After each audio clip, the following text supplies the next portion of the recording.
Bonjour à tous. Vous êtes bien là? Amen. Je vais vous demander quelque chose de particulier ce matin. Mais je ne veux pas que vous le fassiez juste pour faire comme le voisin.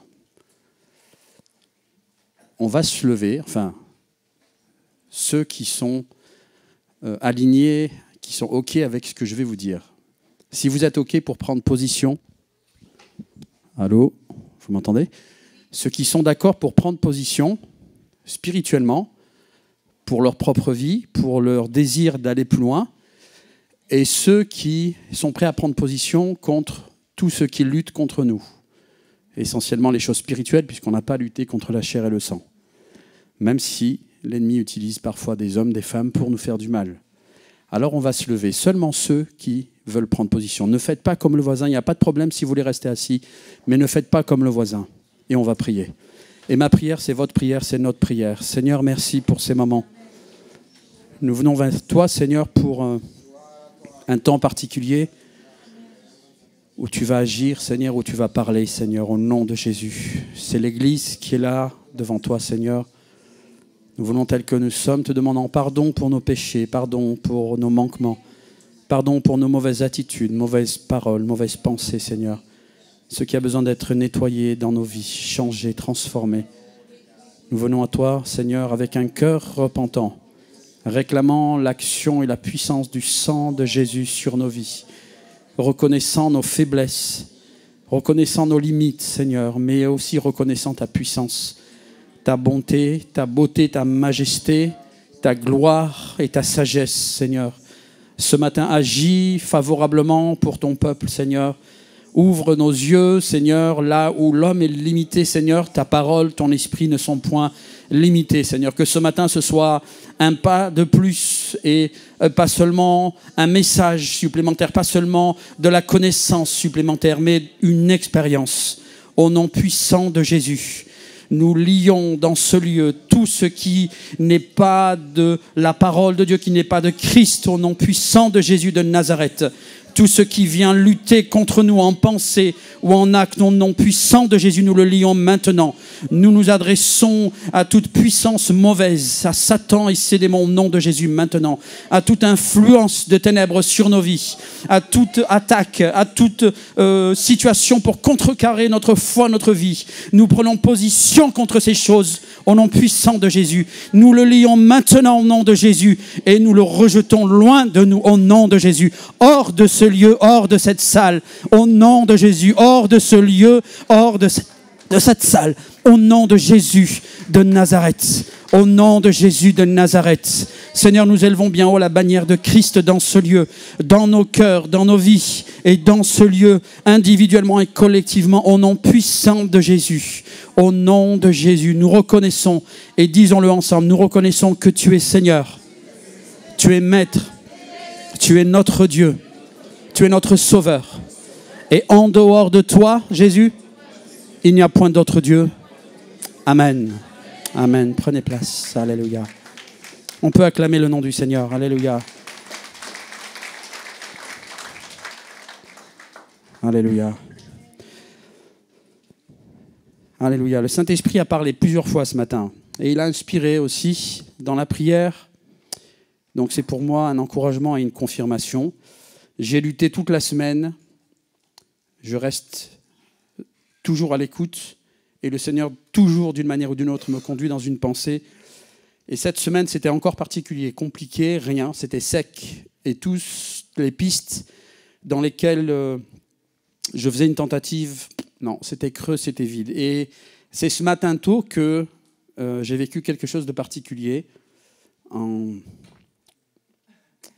dans un temps de louange.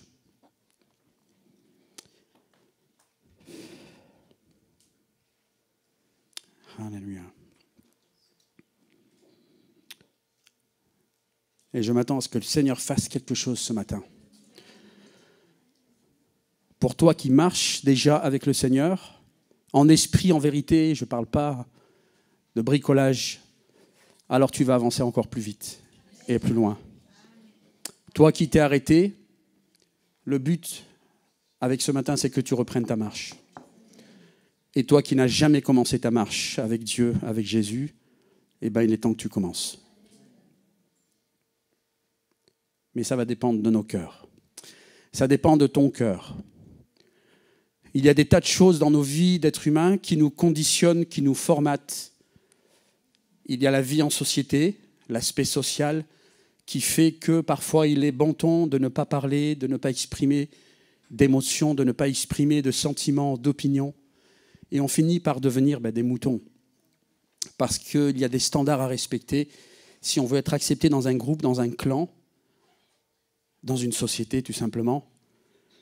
Et ces choses-là travaillent contre l'Esprit de Dieu. Parce qu'elles enlèvent la liberté que nous devrions avoir, que tu devrais avoir pour t'avancer auprès de Dieu, pour vivre quelque chose avec lui en esprit, en vérité. Je le répète, vous m'entendez bien? En esprit et en vérité.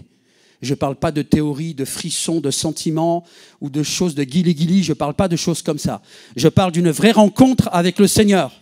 Une rencontre qui va impacter ta vie, qui va te changer littéralement. Pas une vie qui va faire de toi un petit chrétien timoré où aujourd'hui tu es comme ça et demain tu es comme ça et puis le lendemain tu sais plus en fait si tu crois au Seigneur. Et tout ça, c'est qu'il y a un problème, mes frères et sœurs. C'est révélateur d'un problème. Lorsqu'il y a une rencontre avec le Seigneur, c'est un choc. C'est une révolution. Vous m'entendez? Vous êtes avec moi? Ou vous avez les idées ailleurs là? Vous êtes avec moi? Concentrez-vous s'il vous plaît ce matin. Si vous êtes venu juste pour vous asseoir, vous avez perdu votre temps. Restez à la maison, allez faire du tennis. Non, je vous le dis sincèrement. À quoi bon venir à l'église? À quoi bon venir rendre un culte au Seigneur si on est comme des huîtres, comme des mollusques à nos places? Là encore, la pression sociale. L'église, il faut que j'y aille parce que les frères et sœurs vont se demander pourquoi je ne viens plus. Ils vont se demander si je suis encore chrétien ou chrétienne. Vous voyez jusqu'où ça va? Mais quelle est notre vraie motivation lorsqu'on vient à l'église? Alors je sais, oui, et moi le premier, il y a des temps où on est fatigué. Des temps où on n'a pas envie. On a envie d'entendre personne, on a envie de voir personne. Même le pasteur parfois. Mais dans la plupart du temps, dans tout le reste, en dehors des temps de crise et de difficulté, des temps de sécheresse, nous devons nourrir cette faim. C'est un pléonasme. Hein. On devrait nourrir cette faim de Dieu. Et si tu n'as pas cette faim, cette soif, c'est qu'il y a un problème. Si tu avais cette faim, cette soif, et que tu ne l'as plus, c'est qu'il y a un problème. C'est un symptôme d'une maladie spirituelle, d'une carence, de quelque chose de spirituel dans ta vie. Un manque d'énergie, un manque de sa substance, de l'esprit, pour te donner la force d'aller plus loin. Mais si ce matin tu es venu pour qu'il se passe quelque chose, et pas seulement ce matin, mais tous les dimanches, tous les jeudis lorsque tu viens à la prière, je vous en supplie, ne venez pas par habitude. Luttez contre les pensées, contre la fatigue, contre les beaux raisonnements, contre tout ce qui vient lutter contre la foi. La foi n'est pas raisonnable. La foi est quelque chose de fou à vue humaine. Et vous trouverez toujours les plus grandes et les plus belles excuses pour vous justifier et pour être faible, pour abandonner ou pour vous trouver des excuses. Et quand je vous parle, je me parle à moi en premier. J'aimerais qu'on lise un texte, Matthieu 5.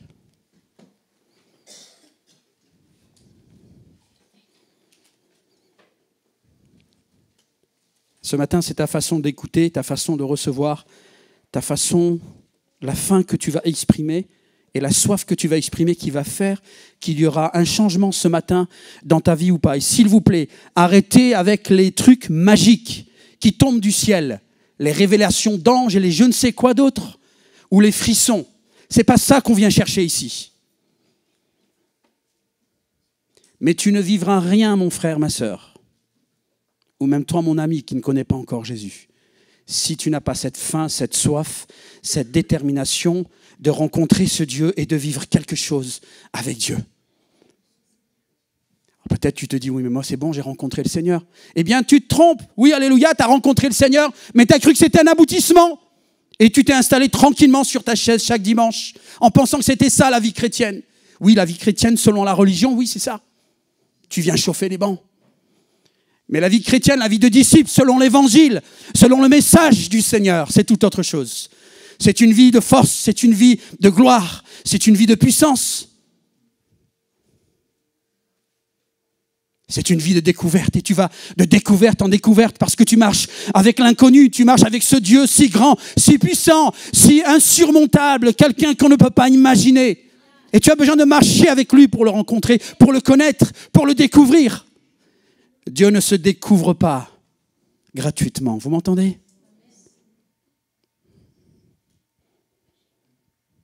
C'est en fonction de ta soif, en fonction de ta faim, en fonction de cette rage que tu dois avoir dans les entrailles pour avancer et te dire, je veux connaître plus.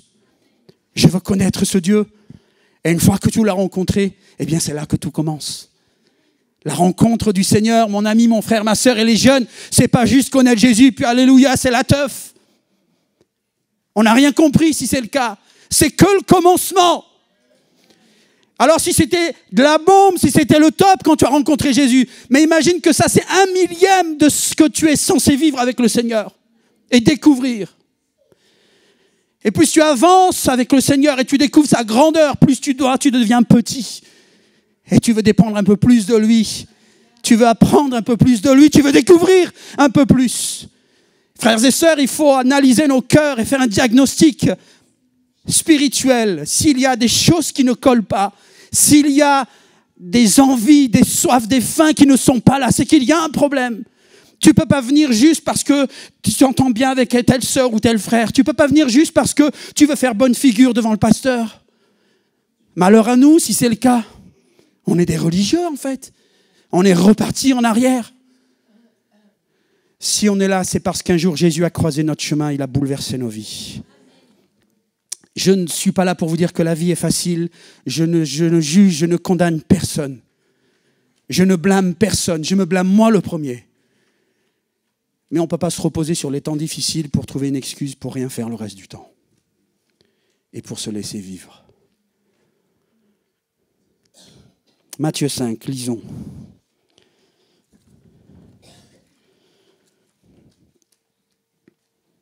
Un peu de contexte, parce que c'est important. Quelques chapitres plus tôt, Jean le Baptiste annonce le royaume de Dieu. Et qu'est-ce qu'il fait, Jean le Baptiste? Il appelle les hommes, les femmes à se repentir. Il les appelle à un changement. Repentez-vous, changez de vie, changez de comportement. Détournez-vous du mal, c'est-à-dire détournez, ne regardez plus, n'allez plus dans la direction du mal, détournez-vous. Même si tu es faible, même si c'est difficile et que tu es attiré, détourne-toi. Changer de comportement, c'est reconnaître la condition dans laquelle nous sommes, c'est-à-dire avec le mal, le péché en nous, qu'on est des misérables. Pas besoin de devenir des serpillères. Il y a juste besoin de reconnaître dans nos cœurs et dans nos pensées. C'est la clé de la réussite avec le Seigneur. Et c'est la première chose. C'est le début de notre marche avec le Seigneur. Parce que c'est à partir du moment où nous sommes dans cet état de cœur que le Seigneur peut faire quelque chose. Tu m'entends? Le Seigneur ne peut pas faire quelque chose si déjà ça n'est pas acquis. Reconnaître notre misère, notre faiblesse. C'est la première chose. Et ça fait partie des lois du royaume. Pas les royaumes selon les hommes, qui écrasent les autres. Mais le royaume de Dieu, c'est un royaume inversé vis-à-vis de celui des hommes. Et c'est en avoir notre faiblesse que nous devenons forts. Vous m'entendez?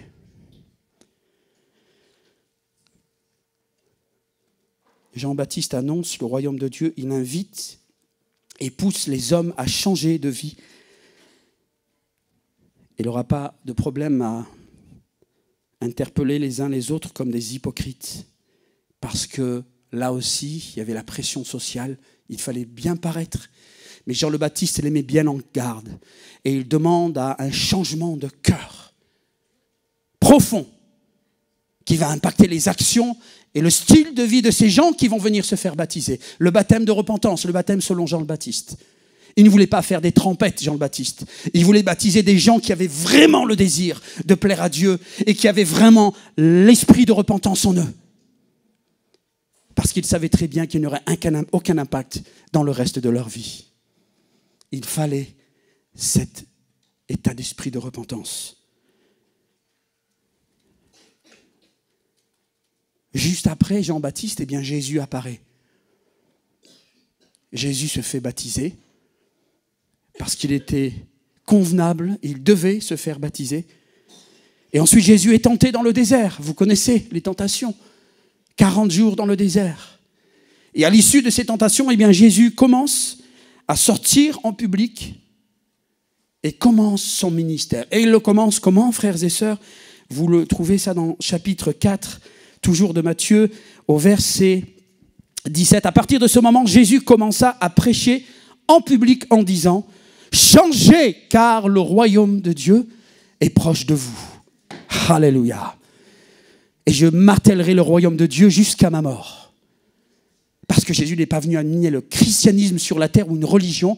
Il est venu apporter, restaurer le royaume de Dieu qui avait été perdu en Éden. Alléluia. Et il vient le remettre aux hommes. Alléluia. Jésus commença à prêcher en public en disant « Changez de comportement, changez de vie, détournez-vous du mal, changez de mentalité car le royaume des cieux est proche. » Et le texte, juste après donc, il appelle les apôtres, il va désigner les apôtres qui vont le suivre et il les appelle « Tiens, toi, suis-moi !» Un pécheur, un péager et des gens de petites conditions, vous voyez, pas des personnes élevées. Jésus a commencé à choisir des hommes de qui il s'est entouré. Et son ministère commence de cette manière. Et comme bouquet final, mais Jésus met un bouquet d'ouverture, Jésus commence avec ce qu'on appelle, nous, les béatitudes ou le sermon sur la montagne. Et frères et sœurs, ce texte-là, c'est une bombe atomique. Le sermon sur la montagne n'a rien d'un texte littéraire ou de quelque chose qu'on essaierait de comprendre avec l'intelligence humaine. Parce que ce texte-là a une portée qui touche à des choses spirituelles, qui touchent au royaume de Dieu. Et Jésus, avec ce sermon sur la montagne, il va faire un recadrage sur mesure pour tous ceux qui entendent, et en particulier pour les juifs religieux. Ceux qui sont les dépositaires, entre guillemets, du royaume, ceux qui ont la charge spirituelle de conduire le peuple vers Dieu et de faire produire au peuple de bons fruits qui seront agréés par le Seigneur. Mais nous savons malheureusement que dans l'histoire, eh bien, ils ont failli à leur mission. Et c'est pour cela que Jésus, peu de temps après, en tout cas avant de repartir au Père, il va remettre le royaume aux croyants, aux chrétiens. Il va remettre les clés du royaume à l'Église. Donc, je vous dis ces choses pour que vous compreniez qu'on n'est pas dans des considérations religieuses ou des choses qui nous ont martelé dans notre arrière-plan religieux. On est dans quelque chose de complètement novateur, complètement nouveau, révolutionnaire. Un message divin, spirituel que le Seigneur amène sur la terre et il commence son ministère public par cette ouverture grandiose de ce qu'on appelle le sermon sur la montagne. Et chaque parole a une portée, une puissance et un impact dans la vie spirituelle. Lisons ensemble. Matthieu 5. Jésus, voyant ces foules, monta sur une colline. Il s'assit. Ses disciples se rassemblèrent autour de lui. Alléluia. C'est comme ça que ça marche dans le royaume. Ses disciples s'assirent autour de lui. Et il se mit à enseigner. Alléluia. Il n'a pas dit aux disciples, allez vous asseoir là-bas, vous êtes des petits, moi je suis là en haut, je suis le grand, et vous allez m'écouter, vous allez voir. Non, venez avec moi, asseyez-vous. Asseyez-vous. Je vais enseigner, vous allez être avec moi. Jésus déjà affiché à la vue du monde les disciples qu'il avait désignés et qui allaient travailler, qui allaient œuvrer pour lui. À ce moment-là, ils ne faisaient rien, les disciples. Jésus les a invités. Mais c'était l'ouverture aussi de leur ministère. L'ouverture de l'œuvre à laquelle qu'il allait leur confier. Verset 3. Heureux ceux qui ne reconnaissent pas spirituellement, heureux ceux qui se reconnaissent spirituellement pauvres, car le royaume des cieux leur appartient. Vous lisez bien ces paroles-là? Heureux ceux qui se reconnaissent spirituellement pauvres, car le royaume des cieux leur appartient. Ça commence par un aveu de faiblesse, vous avez vu? Et c'est par cet acte-là d'humilité que les choses peuvent changer dans la vie des hommes et des femmes. Et il n'est pas question de conditions sociales, d'instruction, d'âge, jeune ou moins jeune. Ça concerne les hommes, les femmes en général. Peu importe votre origine et peu importe votre condition sociale ou même votre âge. Et je dis ça, un petit clin d'œil pour les jeunes qui souvent, parce qu'ils sont jeunes, se disent non, c'est pas pour nous, c'est pour les vieux, c'est pour les pasteurs. Non, non, ne vous mettez pas en marge de ce que le Seigneur a prévu parce que vous vous disqualifiez vous-même. Et le Seigneur ne viendra pas forcer les choses. Parce que comme je l'ai dit, c'est en manifestant votre faim, votre soif, votre détermination que les choses vont changer. Et ça demande un changement, une acceptation d'une transformation même dans notre façon de réagir. Vous êtes avec moi là? Amen. Je vérifie juste si vous restez réveillés. Heureux ceux qui se reconnaissent spirituellement pauvres, car le royaume des cieux leur appartient. Heureux ceux qui pleurent, car Dieu les consolera. Heureux ceux qui sont humbles, car Dieu leur donnera la terre en héritage. Alléluia. Et n'essayez pas de comprendre avec votre intelligence. Là, on parle de quelque chose d'élevé, quelque chose de très élevé. On parle de choses spirituelles avec des mots humains. Et ce sont des mots qui doivent nous élever dans la dimension de Dieu, de son royaume. Rien à voir avec les choses d'ici-bas. N'essayez pas de transposer en comprenant littéralement les mots pour comprendre la signification. Parce qu'en fait, c'est entre le ciel, entre la terre et le ciel que nous devons nous trouver pour comprendre ce texte. Vous m'entendez? Si nous ne connaissons pas Dieu, nous sommes terre à terre. Mais si nous connaissons Dieu, eh bien nous sommes entre les deux, entre terre et ciel. Entre terre parce que nous sommes encore sur terre, mais entre terre et ciel parce que notre esprit doit être dans les cieux encore. Déjà. Parce que notre esprit doit être connecté à l'Esprit de Dieu. Et il l'est. Amen. Verset 6. Heureux ceux qui ont faim et soif de justice. Alléluia. Car ils seront rassasiés ou ils seront remplis. Est-ce que vous entendez? Qu'est-ce que vous faites quand vous avez faim? Est-ce que vous asseyez, vous attendez? Qu'est-ce qu'on fait en général? Si on est jeune, qu'on est petit, qu'on est des enfants, on va dire « Maman, papa, j'ai faim !» J'ai faim. Et ils vont nous casser la tête jusqu'à ce qu'on leur donne à manger. Je peux vous en parler avec expérience. Grande expérience. J'ai faim, j'ai faim, j'ai faim, j'ai faim, j'ai faim. Et tant que vous ne lâchez pas, eh ben, ils ne vous lâchent pas. Et même les ados. Hein. Qu'est-ce qu'on mange? J'ai faim. Qu'est-ce qu'on mange? Et ça tourne comme des vautours dans la cuisine. Et tant qu'on n'a pas préparé un bon steak, eh ben, ils vont dire « j'ai faim ». Nous-mêmes, quand on a faim, eh ben, on va au réfrigérateur, on se fait un sandwich, on va voir s'il y a des restes, ou on cuisine et on mange. Est-ce qu'il y a quelque chose de magique à ça? Est-ce qu'on s'assoit, on attend, on dit « le Seigneur va pourvoir et comme Élie va m'amener à manger par les corbeaux ». Non! On a la tête sur les épaules, on sait qu'il faut aller se lever et faire à manger ou chercher de la nourriture. Eh bien, dans le monde spirituel, c'est la même chose, frères et sœurs. Seulement, vous allez me dire, oui, mais j'ai dans mon frigo, je mange et j'ai toujours faim. Oui, mais je ne te parle pas de ton frigo, là. Là, je te parle de choses spirituelles. Faim et soif, comme il est dit dans le texte, de justice. Faim et soif de justice. Est-ce que ton cœur a faim et soif de justice?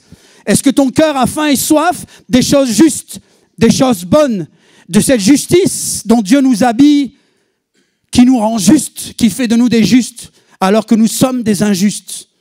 Lui seul est le juste. Et pourtant, lorsqu'on le rencontre, il fait de nous des justes. Parce qu'il nous revêt d'une robe blanche. Alléluia. Et il nous justifie. Il vient couvrir notre nudité. Tu m'entends, mon frère, ma sœur? C'est ça l'évangile. On n'est pas dans un délire religieux où tu étais comme ça dans ta vie, puis tu as changé, tu as pris un autre style de vie. Non, non, c'est pas ça l'évangile. Et je crie et je me gosille parce que je vois ce que l'évangile est en train de devenir. Un peu partout dans le monde où c'est de part de délire en délire. Et on voudrait nous faire croire que l'évangile, eh bien, c'est plutôt cette tendance, parce qu'il faut plaire. Parce que c'est l'air du temps, vous comprenez? Et on vient de dénaturer le vrai évangile. Eh bien, moi, je veux m'atteler sur le vrai évangile. L'évangile qui transforme, l'évangile qui change. Alléluia. L'évangile qui épanouit. L'évangile qui donne cette faim et cette soif. Là encore. Faim et soif. On dit que l'appétit vient en mangeant. Mais est-ce que tu manges la parole? Est-ce que tu manges la parole? Si tu ne la manges pas, ne t'étonne pas de ne pas avoir d'appétit. Ne t'étonne pas de ne pas avoir envie. C'est normal. Parce que ta chair prend le dessus. Mais nous aussi, on vit ces combats.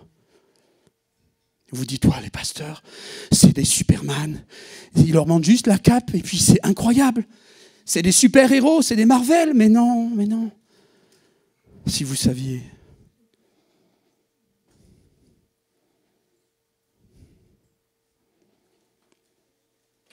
On vit tous les mêmes combats, les mêmes difficultés. Les prophètes avant nous les ont vécus. Élie voulait se suicider. Un des plus grands prophètes de la parole. Qui n'est pas passé sur terre, mis à part notre Seigneur Jésus, par une crise? Tous ont goûté à la crise pour comprendre notre limite, nos limites et notre faiblesse.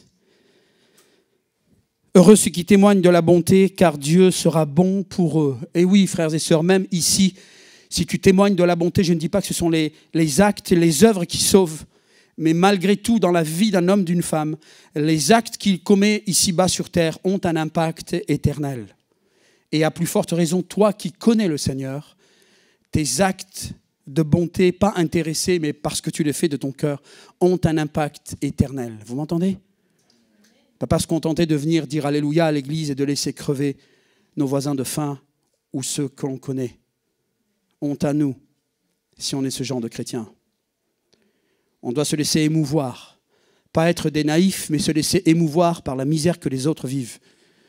Mais si on n'est pas capable de répondre à un besoin présent là dans le temps, comment prétendre à des choses élevées et glorieuses dans le royaume? Commençons par les choses ici-bas, à montrer de la bonté comme notre Seigneur était bon pour ceux qu'il rencontrait. Heureux, verset 8, ceux dont le cœur est pur. Beaucoup de chrétiens passeront devant des hommes de Dieu. Ils dépasseront même dans le royaume de Dieu. Le Seigneur ne mesure pas, n'évalue pas selon notre compétence et selon les choses qu'on a fait, entre guillemets, si on est pasteur ou ouvrier ou serviteur. Le Seigneur regarde au cœur. Heureux ceux qui ont le cœur pur. Heureux ceux qui répandent autour d'eux la paix, car Dieu les reconnaîtra. Heureux ceux qui sont opprimés pour la justice et le royaume des cieux leur appartient. Alléluia. Et je ne vais pas lire la fin, parce que mon but, ce n'est pas de développer les heureux que le Seigneur déclare, mais c'est de venir et de rester sur un.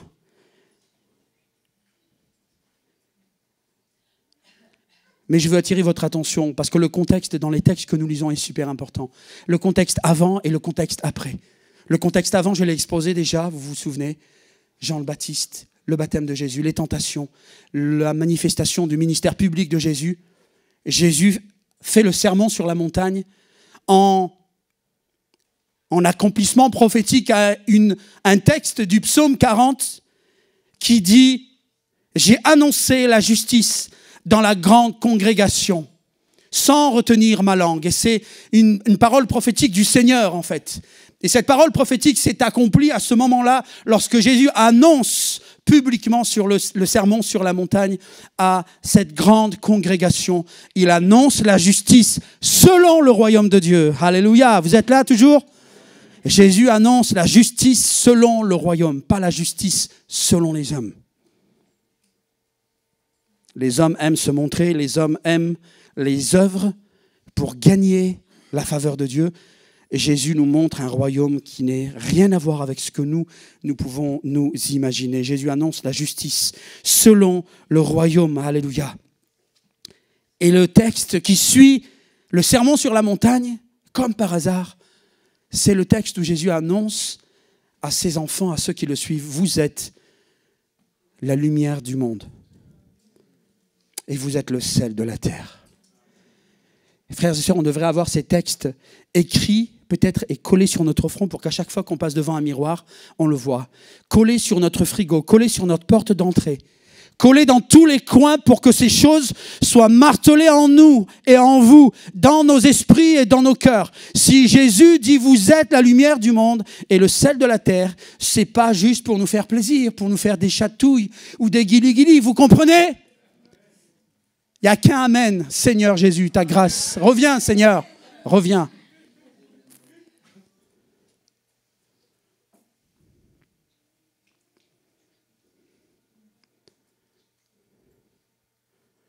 Seigneur, aide-nous, on est tellement dur.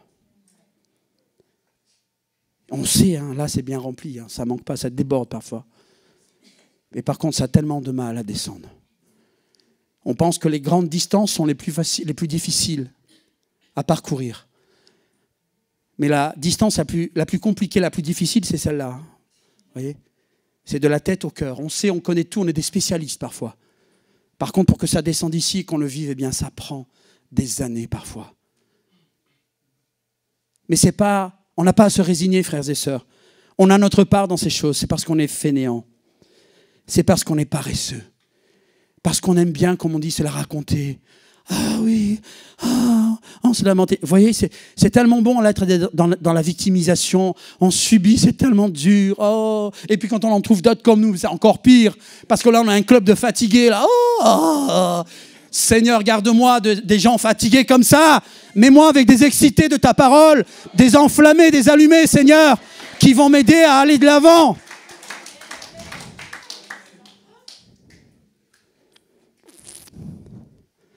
Mais qu'en est-il de nous, de toi? Est-ce que tu attends la touche de l'ange Gabriel qui va venir te changer? Il ne viendra pas, c'est fini, il est venu. Jésus est venu, tout le monde est venu déjà. Il n'y a que nous sur la scène. Vous m'entendez? Vous êtes déçus, hein? Arrête de prier les anges, arrête de prier, de demander des signes. Il y a plus de signes que d'air dans ta vie. On a tout ce qu'il faut, on a tout reçu, on a tout entendu. Le truc, ce qui manque, c'est ça, c'est le pas. Alors nous, on va rester assis et on va vivre des grandes choses. Mais c'est quoi ton monde, là? Tu veux vivre des grandes choses en restant assis? C'est quoi? Comment tu fais chez toi pour aller au boulot? Tu restes assis, tu dis au patron, patron, j'ai du mal, j'arrive pas à me lever, je veux venir au boulot, mais je suis coincé là. Et je prends des images comme ça, ridicules, juste pour nous faire comprendre comment parfois c'est ridicule notre façon de penser. Mais spirituellement, c'est le même mécanisme. J'ai des obligations, eh bien je me colle à ces obligations pour les remplir.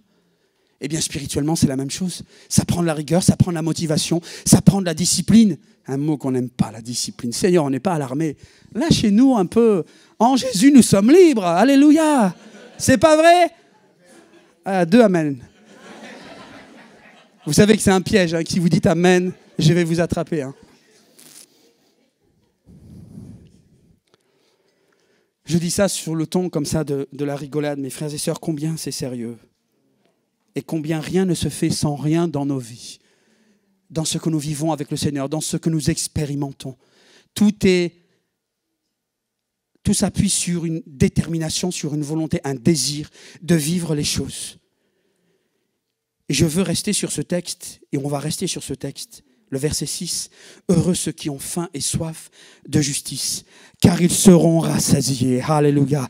Ils seront rassasiés. Alléluia. Est-ce que tu es rassasié, toi, ou pas? Amen. Vous dites amen parce qu'il faut dire amen, hein?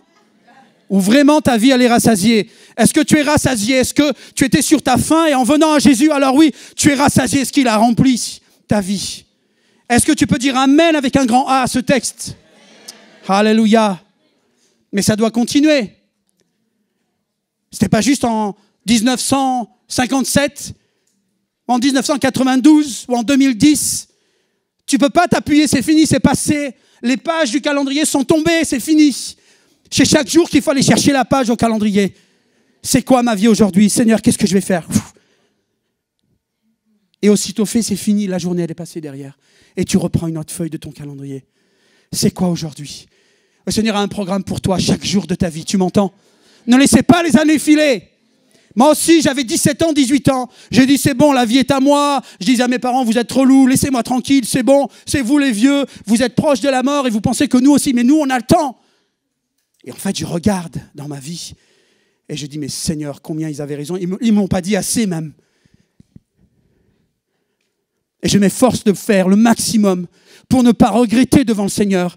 Je ne suis pas un activiste, je ne suis pas un comment on dit ça là, vous savez, les enfants qui sont, merci beaucoup, les enfants qui sont super agités là, comment on appelle ça là? Je ne suis pas hyperactif, quoique parfois, mais ça vaut la chandelle, frères et sœurs. Vous savez que le Seigneur revient bientôt et chaque jour, quand je me couche, chaque soir, je me dis, Seigneur, est-ce que peut-être tu vas revenir dans la nuit ou demain? Est-ce que j'ai fait ce que je devais faire? Est-ce que tu te poses ces questions? Est-ce que tu as ce souci de faire et de présenter à ton Seigneur des choses. Et au-delà de ça, quel est le standard de ta vie, de ta marche avec le Seigneur? Tu ne peux pas blâmer qui que ce soit, tu m'entends? Tu ne peux pas blâmer les pasteurs.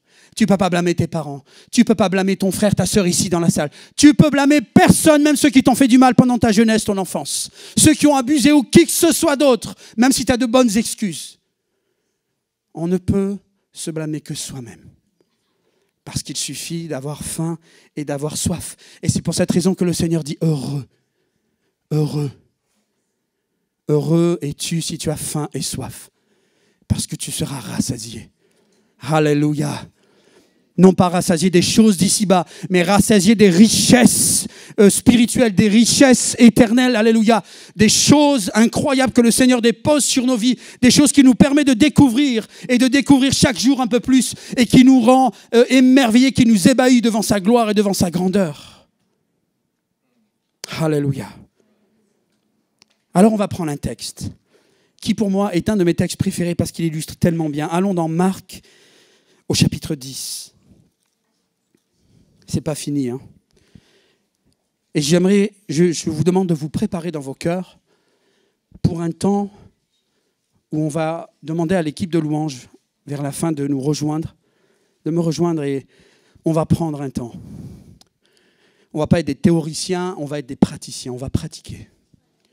On ne va pas rester sur juste une note ou des bonnes paroles qui vous motivent, qui vous encouragent, qui vous bénissent, mais on va mettre l'action aux paroles.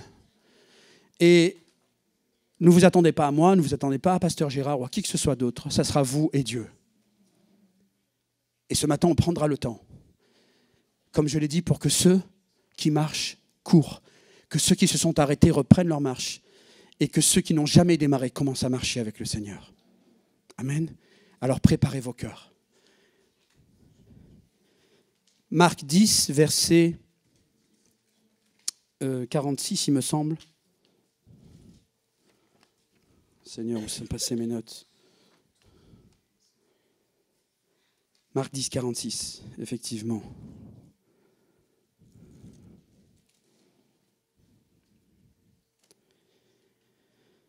Ils arrivèrent à Jéricho. Jésus et ses disciples sortaient de la ville, accompagnés d'une foule nombreuse.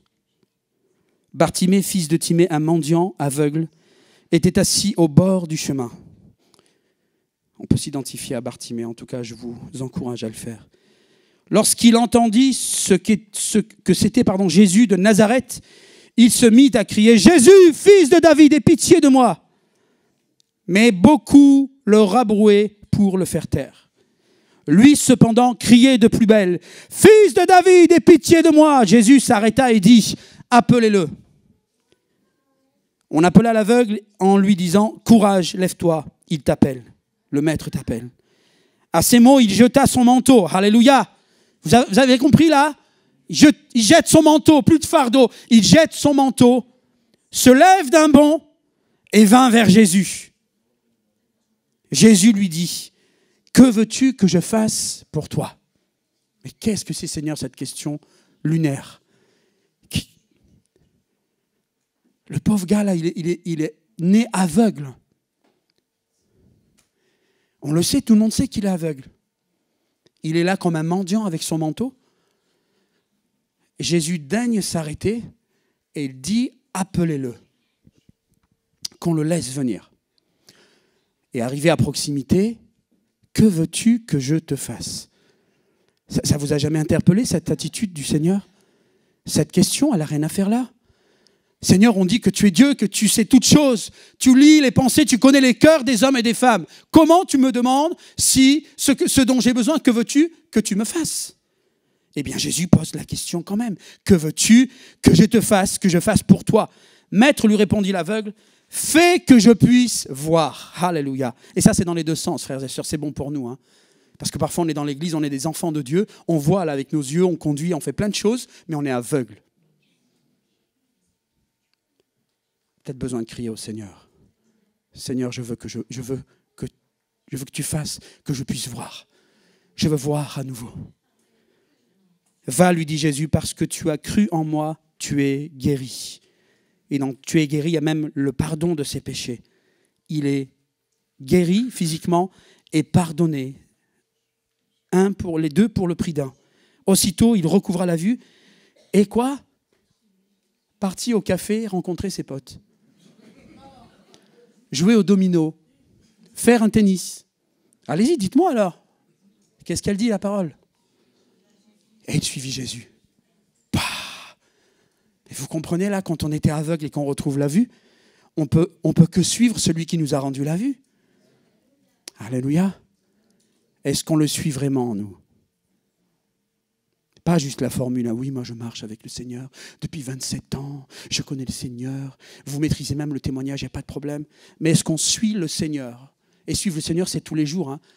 Les disciples, quand ils étaient avec Jésus, Jésus leur a pas dit, bon, je vous fais un planning, du lundi au mardi, vous me suivez, le mercredi, jeudi, vous êtes off, tranquille, voilà, à la plage et faire vos activités, je vous reprends le jeudi. Non, non, non, non, non. Pendant 3 ans et demi, c'était tous les jours, frères et sœurs. Vous êtes avec moi? C'est cette marche que le Seigneur attend de nous, tous les jours. Que chaque jour, nous soyons à sa suite. Parce que nous avons tellement de choses à apprendre de lui.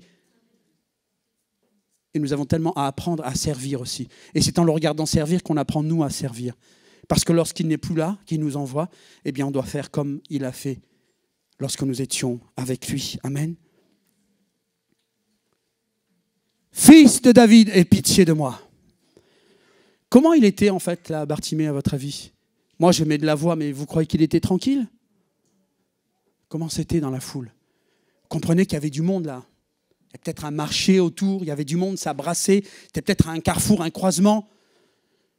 Et Bartimée entend que Jésus de Nazareth passe par là. Alléluia. Jésus passe par là. Est-ce que lorsqu'il passe par là, tu cries au fils de David pour ton besoin? Vous savez, on était en vacances et on a visité notre église à Antibes. Et on était au culte. Et il y a eu une telle onction, il y a eu une telle présence. Et à un moment donné, je vous assure, le Seigneur était là. Le Seigneur était là en train de passer dans l'église. Et ni une ni deux, je n'ai même pas pu me retenir. Et le Seigneur m'a fait ouvrir la bouche pour annoncer justement qu'il était là. Et c'était tellement puissant, tellement puissant. C'était vraiment incroyable. Le Seigneur était là. Mais vous savez, ma plus grande déception qu'elle a été, c'était que c'était tellement puissant, tellement fort qu'il était là. Mais j'étais tellement choqué parce que l'église était pour la plupart insensible. Insensible. Le maître était là en train de passer et personne n'a crié « Jésus, fils de David ». Personne n'a profité du passage du Seigneur. Personne n'a profité. Parce qu'on est tellement blasé, vous voyez, dans nos églises. On est là, on est à la fin du culte. On ne sait même plus pourquoi on est venu à l'église. Et le Seigneur passe. Il passe. Et on le laisse passer. Sans qu'on court, parce qu'on est concentré sur le programme. Et il y a 3 chants vers la Seine-Seine, et puis après la prédication, et puis après c'est la fin. Youpi, on rentre à la maison. Mais on en est là, frères et sœurs. Et nos yeux sont ouverts sur les mauvaises choses. Non pas qu'il ne faut pas regarder et admirer le groupe de louanges, alléluia. Mais je vous parle de vos yeux spirituels. Si nous venons là, c'est pour être en rencontre, en entretien avec le Seigneur. Pour que lorsqu'il passe, on l'attrape, on ne le lâche pas. Qu'on puisse toucher le bord de son vêtement. Pour qu'on puisse reprendre notre marche. Vous m'entendez? C'est trop important, frères et sœurs, c'est trop sérieux. On ne peut pas prendre ces choses à la légère. Le Seigneur passe et on le laisse passer. Et j'aimerais vous dire, et pour les jeunes, le Seigneur passe pas seulement dans les camps, il passe ici aussi dans l'église. Alors si tu attends le prochain camp l'année prochaine, misère de misère. Parce que le Seigneur, il sera passé déjà 18 fois ici dans l'église. Là aussi pour vous, et je suis passé par là. C'est ici et maintenant. Peut-être qu'il ne va pas passer pour tout le monde, mais il va passer juste pour toi. Parce que dans ton cœur, il y a la rage. Seigneur, j'ai soif et faim, et tu as dit que nous serions rassasiés. Alors j'ai faim et soif, Seigneur. Passe et touche-moi. eh bien je vous assure que le Seigneur passera juste pour une personne dans la salle. Et vous savez, le Seigneur passe toujours incognito. C'est ça que les gens ont du mal à comprendre, et les incroyants. Ils disent, mais si Dieu existait, pourquoi il ne se révèle pas? Il pourrait forcer tout le monde à croire en lui. Il pourrait éblouir tout le monde par ses hauts faits, sa puissance. Mais ce n'est pas la stratégie de Dieu. Ce n'est pas comme ça que fonctionne, qu'est régi le royaume de Dieu. Tout comme la loi du royaume selon le sermon sur la montagne. C'est dans la discrétion. Jésus n'est pas là pour bègue, pour supplier qui que ce soit de le suivre. Il ne cherche pas des adeptes. Il passe. Et toi qui as faim, c'est à toi de crier. Jésus, fils de David, aie pitié de moi. Est-ce que vous êtes avec moi? Est-ce que vous êtes vraiment connectés là? Est-ce que vous êtes vraiment ici ou vos pensées sont ailleurs? Concentrez-vous s'il vous plaît. Vous risquez de passer à côté de quelque chose. Il y a peut-être quelque chose avec quoi tu tournes en rond depuis des mois, des années, que tu demandes. Peut-être un blocage dans ta marche spirituelle. Je ne parle pas de choses que vous demandez au Seigneur comme un bien matériel. Je ne parle pas de ces choses. Je ne parle pas d'un boulot. Quoique un boulot, ça peut être aussi une expérience puissante. Je vous parle de quelque chose qui fait obstacle à votre marche. Quelque chose qui vous a fait ralentir ou qui vous a fait arrêter. Et pour laquelle vous ne pouvez pas vous cacher derrière le fait que vous êtes baptisé il y a 5 ou 10 ans. Mais vous devez crier comme Bartimée. Jésus, fils de David, aie pitié de moi. Cette image-là, c'est la vraie image, parce que c'est comme ça que ça se passe dans le monde spirituel. Jésus passe. Écoutez bien, parce que vous savez, entre la théorie, moi je suis allé à l'école biblique, j'ai appris plein de choses, même dans mon église, alléluia, par des pasteurs, des enseignants, des enseignements en béton. Mais souvent, ce que je me suis rendu compte, c'était qu'entre ce qu'on apprenait et la réalité ensuite sur le terrain, il y avait un abîme. On ne m'avait pas tout dit. On ne m'avait pas tout expliqué. Je n'étais pas prêt à ce cas de figure. Parce que le Seigneur a agi. Moi, je m'étais fait mes plans, mais le Seigneur a agi d'une manière complètement différente. Et dans ta vie, je le dis haut et fort, et je suis prêt à discuter avec ceux qui ne sont pas d'accord ou qui ne sont pas contents. Je te promets que Dieu peut passer à côté de ta vie. Tu peux être dans le besoin. Eh bien, Jésus va passer à côté de ta vie. Tu m'entends? Même toi qui es au Seigneur depuis des années, qui le sert et qui fait plein de bonnes choses. Si tu n'interpelles pas le Seigneur, il ne s'arrêtera pas à ta hauteur. Tu m'entends ou pas? Moi aussi, j'ai cru ces belles paroles, vous savez, ces contes de fées évangéliques. Le Seigneur ne laisse pas ses enfants souffrir. Le Seigneur s'assied, tralali et patata. Et puis après, je rends compte que dans la vie de l'Église, eh bien, les chrétiens sont frustrés, les chrétiens sont déçus parce qu'entre les promesses qu'on leur avait faites, on leur avait vendu un évangile qui n'était pas véritablement la réalité sur le terrain. Non, moi je te dis que Jésus peut passer à côté de toi.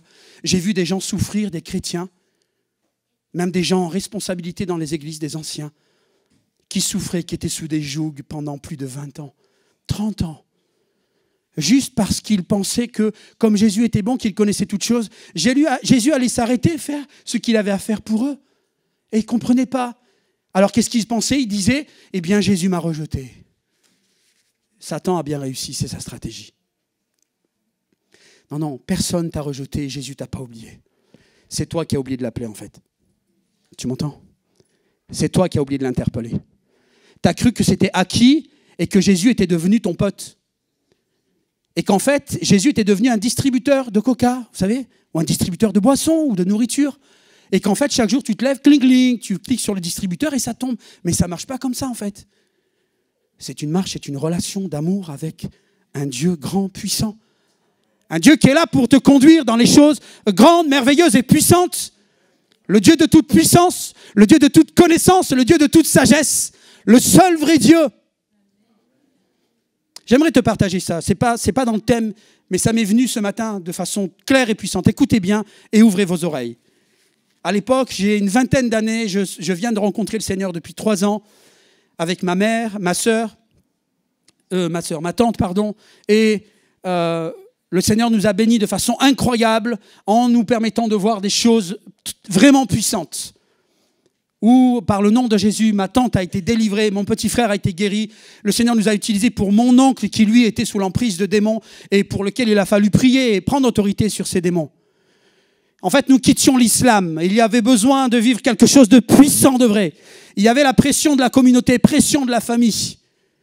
Et puis la pression mentale, psychologique. Parce que depuis notre enfance, on nous avait dit, si tu te détournes d'Allah, du Dieu de l'islam, de la religion de tes pères, Dieu va te frapper, Dieu va te maudire. Il a fallu sortir pour s'arracher de ces choses.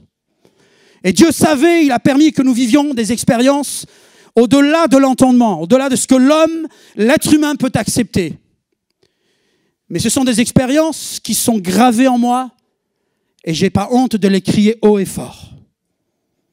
Parce que Dieu est bien plus grand que ce que tu peux imaginer. Et toi qui es là à clocher des deux pieds parce que tu ne sais pas si tu marches avec le Seigneur ou si tu choisis entre le christianisme et l'islam ou le bouddhisme ou le truc. Tu veux choisir ce qui est à la mode. Moi, je te dis qu'il n'y a aucun autre Dieu que le Dieu de la Bible et que le Dieu de Jésus-Christ. Et je vais t'en donner la preuve. À ce moment-là, je n'étais pas présent. Ma mère et ma tante, celle qui venait d'être délivrée, après 18 ans d'esclavage sous les puissances de ténèbres, elles vont visiter ma grand-mère, la mère de ma mère, donc leur maman. Elles sont à Nice, l'Ariane, un quartier très chaud. Et là, donc, elle passe du temps avec ma grand-mère, qui, elle, est musulmane. Et elle est fatiguée de voir ses filles avoir tourné le dos à l'islam, au point de leur dire, ok, vous pouvez garder Jésus, suivez Jésus, mais gardez Mohammed dans votre cœur quand même. Gardez l'islam, gardez le prophète. Et ma mère et ma tante de lui dire, écoute, nous suivons Jésus, on ne peut pas suivre 2 maîtres. Notre maître, c'est Jésus. Sur ces entrefaites, 2 amis à ma grand-mère arrivent à la maison. Je voudrais dire le mot, mais je vais être poli. Enfin, ce n'est pas un gros mot, mais je ne vais pas être méprisant. Mais c'est quand même des femmes qui étaient un peu comme des serpents. Ces femmes aussi musulmanes viennent et s'installent sur le canapé. Et en face, ma mère et ma tante sont assises. Ma grand-mère, elle est debout parce qu'elle sait qu'elle est sur un ring de boxe et que ça va swinguer dans la maison.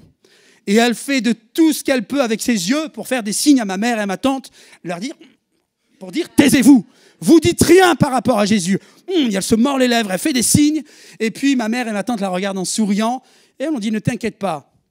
Et qu'est-ce qui se passe? Ces 2 femmes qui sont venues en visite commencent à interpeller ma tante et en particulier une d'elles. Écoutez bien. Les jeunes et les moins jeunes, écoutez bien. Ça, c'est le Dieu qu'on sert.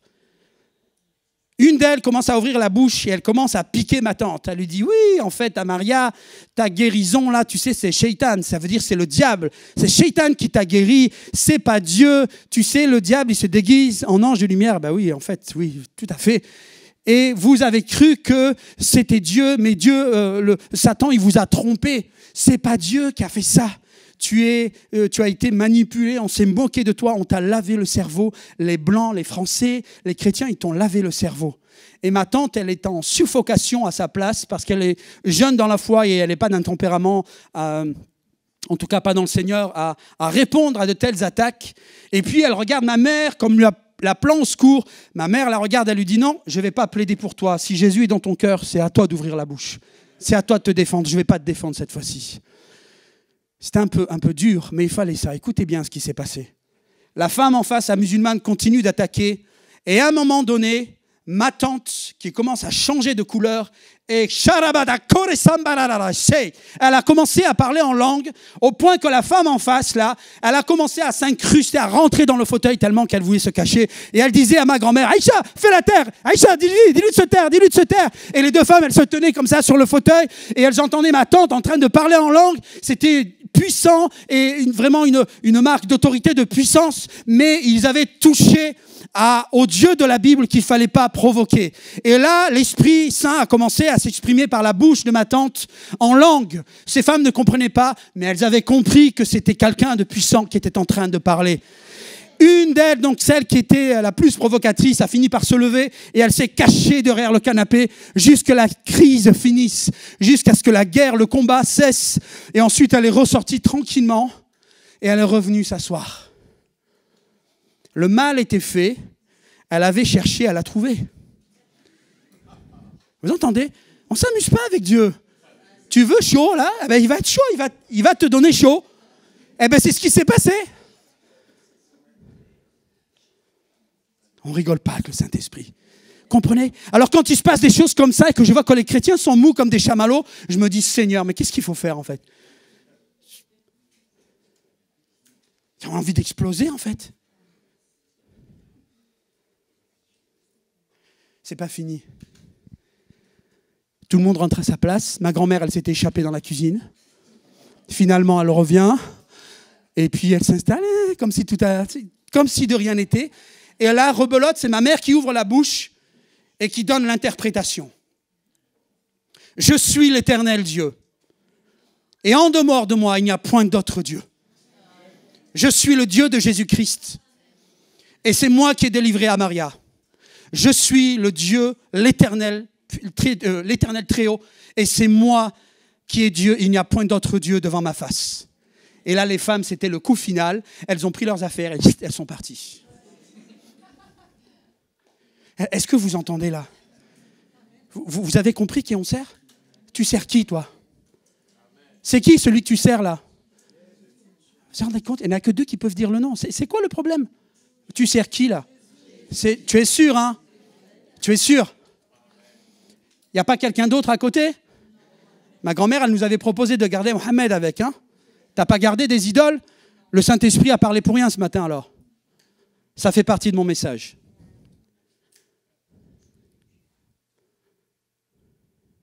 Il y a du mélange. Et il y a de la confusion. Certains sont assis entre deux chaises. Et vous avez faim et soif et vous souffrez sous de lourds fardeaux. Vous êtes opprimés. Vous en voulez à Dieu parce qu'il ne fait rien, mais parce que vous avez gardé des idoles. Tu as gardé des idoles. Peut-être pas physiques, matérielles, en bois ou en verre ou en céramique, mais il y a des idoles spirituelles qui sont dans ta vie. Tu les connais. Mais tu ne peux pas reprendre ta marche si ces idoles sont là. Elles sont un obstacle dans ta vie. Saint-Esprit ne parle pas pour rien, frères et sœurs. Si le Seigneur met le doigt là-dessus, c'est qu'il y a quelqu'un, au moins une personne, et je pense que c'est bien plus qu'une, qui, pour des raisons culturelles, sentimentales ou autres, ou peut-être par ignorance, a gardé des idoles dans sa vie. Et je pense même que pour la plupart, ceux qui sont concernés, le Seigneur vous a déjà interpellé. Vous savez déjà, tu sais déjà quelle est ou quelles sont tes idoles. Vous savez, dans cette maison, il n'y a personne de parfait. On apprend tous. Et avec Pasteur Gérard, le mot d'ordre, c'est que nous sommes sous la grâce. Nous ne sommes pas là pour donner des leçons ou pour condamner qui que ce soit. Mais par contre, nous dirons la vérité. Pour nous-mêmes et pour les autres. Et pour ce qui est des idoles, si elles ne sont pas retirées, eh bien, tu ne pourras pas reprendre ta marche. C'est un handicap, et je vais dire même un mot qui est fort, c'est une malédiction. Tu m'entends? C'est une malédiction sur ta vie, qui apporte des malédictions sur plusieurs plans dans ta vie. Au plan matériel, au plan sentimental, au plan de la santé, et bien d'autres. On ne joue pas avec ces choses. Ces choses ont un impact, et elles nous souillent, elles nous bloquent, elles nous freinent dans notre marche. Et la confusion, parce qu'en fait, tu manques de connaissance de la parole, tu ne sais pas vraiment qui est ton Dieu, et tu ne sais même pas qui tu es toi vraiment, en fait. Tu es perdu dans ton identité, tu ne te reconnais pas comme un enfant de Dieu, soit par ignorance, soit parce que tu as accepté les mensonges du diable dans ta vie.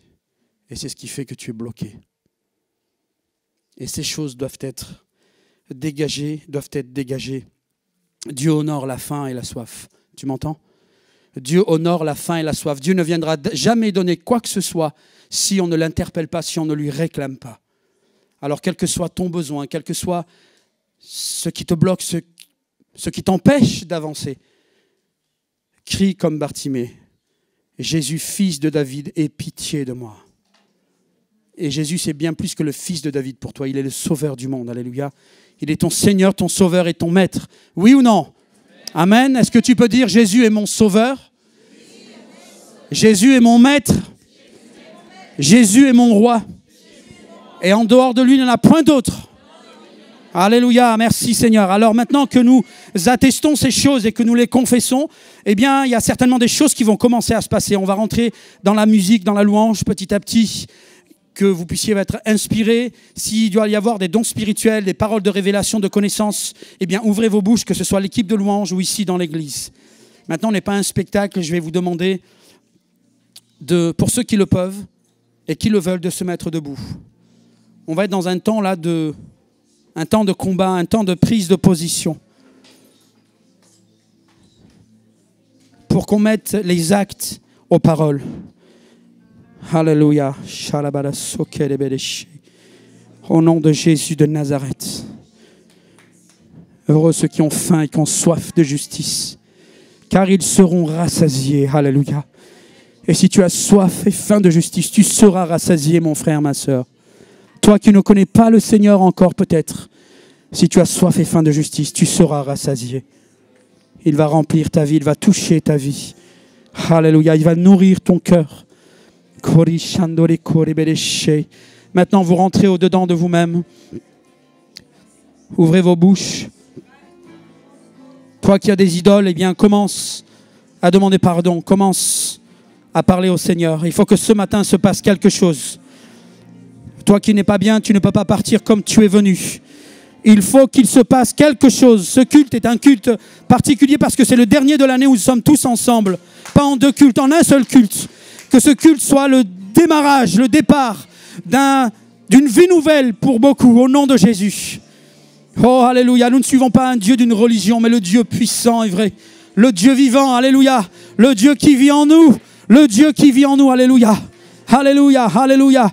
Si vous êtes dans tendance à vous laisser perturber, fermez vos yeux. Tenez-vous à la chaise de devant et fermez vos yeux. Ouvrez vos cœurs, ne restez pas passifs. Je vous en supplie, ne restez pas passifs. Jésus est en train de passer maintenant. Jésus passe. Jésus passe. Jésus passe dans ce lieu. Alléluia. Korisha karabara sondere merekai. Shimba baba sora baba baba shekere beregereso. Hindara sora baba baba shei. En dehors de toi, Jésus, il n'y a point d'autre Dieu. Tu es le Dieu vivant et vrai, le Dieu puissant, le Dieu glorieux. Nous nous soumettons à ta volonté, à ta parole. Seigneur, nous nous prosternons devant toi maintenant. L'onction sur ton Église, l'onction sur tous les services, l'onction sur tous les départements, l'onction sur la louange, l'onction, Seigneur, et la protection au nom puissant de Jésus, sur Pasteur Gérard, sur tous les responsables d'activité, au nom de Jésus. Un départ nouveau cette année, au nom de Jésus de Nazareth, un nouveau départ, alléluia, au nom de Jésus.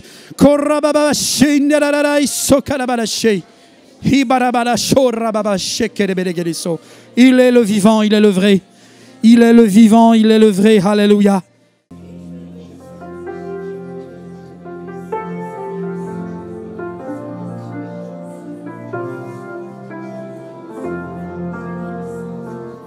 Au-dessus des puissances, au-dessus des rois, au-dessus de la nature et de la création. Au-dessus de tout, les plans des hommes sages,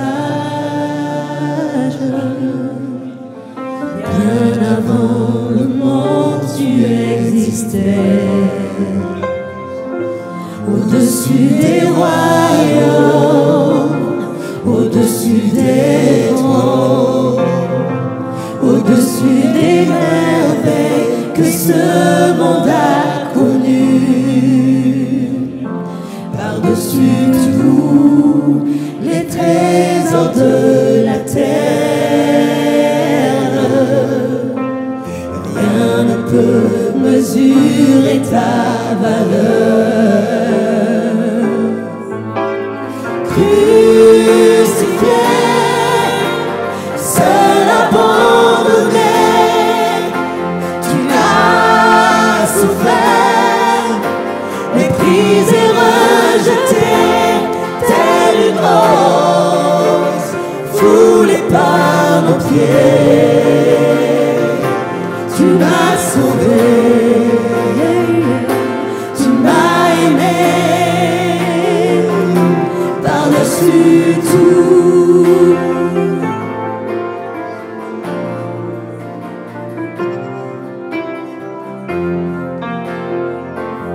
Au-dessus des puissances,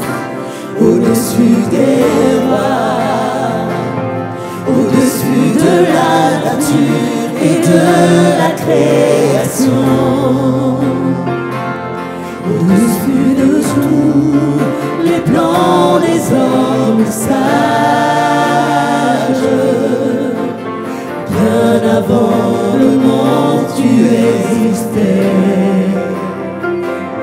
Au-dessus des royaumes, au-dessus des ponts, au-dessus des merveilles que ce monde a connues. Par-dessus tous les trésors de la terre, rien ne peut mesurer ta valeur. Crucifié, seul abandonné, tu as souffert, méprisé, rejeté, tel une rose foulée par nos pieds. Tu m'as sauvé, tu m'as aimé, par-dessus tout. Crucifié, seul abandonné, tu m'as souffert, méprisé, rejeté, telle une rose foulée par nos pieds. Tu m'as sauvé,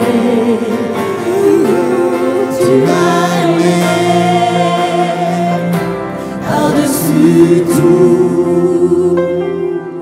Telle une rose foulée par nos pieds. Tu m'as sauvé, tu m'as aimé, par-dessus tout. Telle une rose foulée par nos pieds. Tu m'as sauvé, tu m'as aimé, par-dessus tout.